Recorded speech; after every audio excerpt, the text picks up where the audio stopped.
Good morning, Brian Gender. I'm the Chief Development Officer here at CityVet, and I wanted to show you one of our more recent CityVet openings. We're in Prosper, Texas, where we are soon to open CityVet Salina Crossing. It's still under construction right now. We're in the final few weeks getting ready for store set and getting ready for our grand opening. And I wanted to spend some time with you today and walk you through what a typical CityVet would look like. Here in the lobby, if you take a look around me, we like to have 2 stations up front, if the floor space will allow, where our receptionists will greet our clients, will greet our patients, welcome them into their CityVet appointment, and prep them for whatever appointment is on the docket for the day. Because our practices are community-owned and community-led by our local partners, each of our partners will go in and work with our head of design, Tracy Molina, in selecting the appropriate background for the lobby. And one of those things that we like to call out is, the CityVet in that specific community. So behind me here, you'll see a reflection of something that the city of Prosper is very proud of, Prosper High School. And that's something that just, when they're coming into a CityVet, that the patient, the client, feels that very unique and community experience. Also behind me, generally we like to place our DVM offices.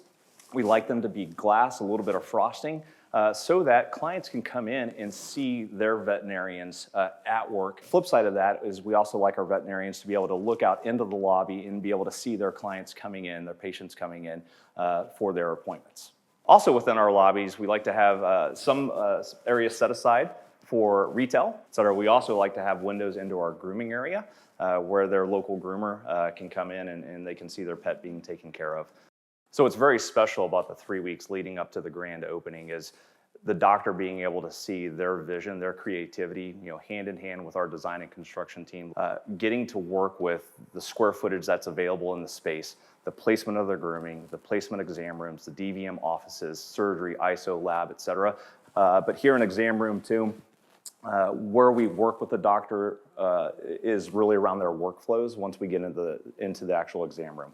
What's the square footage available? How do we maximize that space, both to create efficiencies for the veterinarian, but also the patient experience? And so one of those ways in which we will help to maximize space is we'll put in folding tables just to free up space. So if the exam table isn't in use, we can simply fold it up, create just more openness within the exam rooms and not feel too crowded when you have a vet tech and a veterinarian and a patient and a client all in the same room.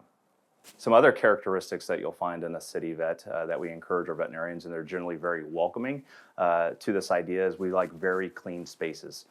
Paper-free as much as possible, all digital to the greatest extent that we can. And so even within the veterinarian and vet tech workstations, we try and maximize surface areas, minimize desktops, etc., clean, open workspaces.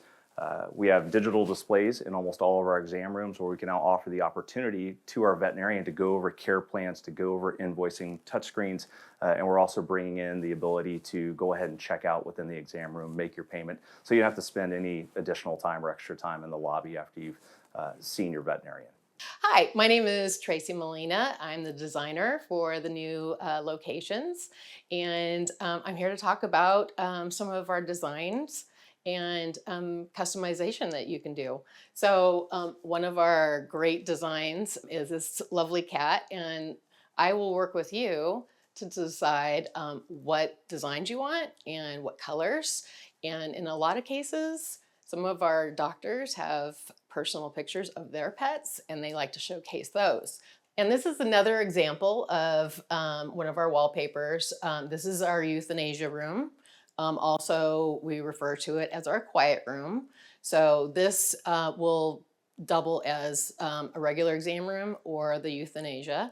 And we typically try to pick wallpapers that are soothing and calming for that reason. We also have a rolling exam table so that if your client's pet cannot get up and the client can't carry the pet, we can bring this out, go get the pet for them, and bring them into this room. Also, what you don't see here is we typically have a soothing couch, the lights are dimmed, so that it's the best experience they possibly can have. Along with all the other customization, wall colors are another choice that you can make. A lot of our doctors have different colors for their treatment areas, their doctor offices, surgery, and so on and so forth. So lots more to customize for you. We are in the back of our CityVet Salina Crossing clinic. This is the area where a lot of the treatment takes place, and this is also where the local partner has a lot of say based on their workflows on placement of certain rooms, cat rooms, placement of ISO, of lab, treatment areas, surgery rooms.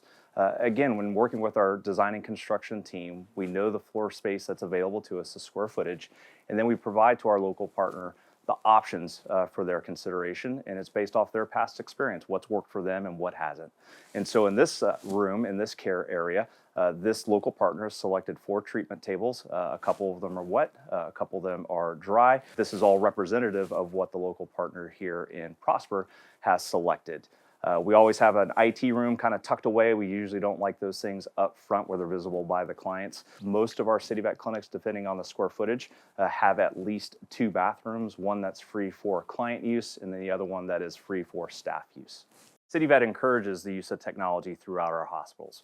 In collaboration with the local partner, we'll work with them on the placement of various digital displays in various rooms so that veterinarians and vet techs can always be aware of patients that are in the lobby, patients are being discharged, patients that are in surgery. So it's up to date, updated throughout the day, real time on the status of their patients, no matter where they may be in the hospital itself or maybe on their way into the hospital. So I'm standing in surgery right now, again, about 3 weeks out from opening. So a lot of unpacking is still being done. But this is an example of what the local partner here at Salina Crossing has chosen. Surgery rooms, while we're in here, generally can have 1 or 2 tables. A lot of times that is dictated by the space available, and it's really dictated by the local partner and their needs and their practice of veterinary medicine. We are now standing in the boarding area of Salina Crossing.